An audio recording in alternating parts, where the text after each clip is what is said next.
অবশেষে নানা সমালোচনা আর দলীয় চাপের মুখে পদত্যাগ করলেন কানাডার আলোচিত প্রধানমন্ত্রী জাস্টিন ট্রুডো।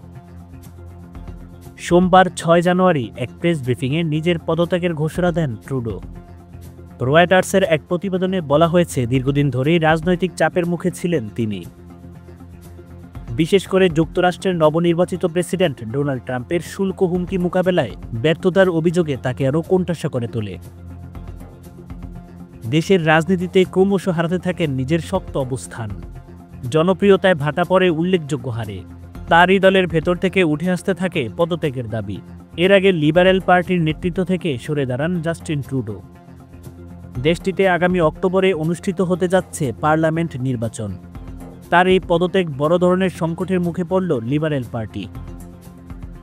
এ ছিল জাস্টিন ট্রুডোর দীর্ঘ রাজনৈতিক অধ্যায়ের বড় সমাপ্তি। সামনে কানাডার রাজনৈতিক ভবিষ্যৎ কিভাবে এগিয়ে যাবে সেটাই এখন দেখার বিষয়। প্রিয় দর্শক, সমসাময়িক বিষয়ে যে কোনো খবর জানতে আমাদের চ্যানেলটি সাবস্ক্রাইব করতে পারেন।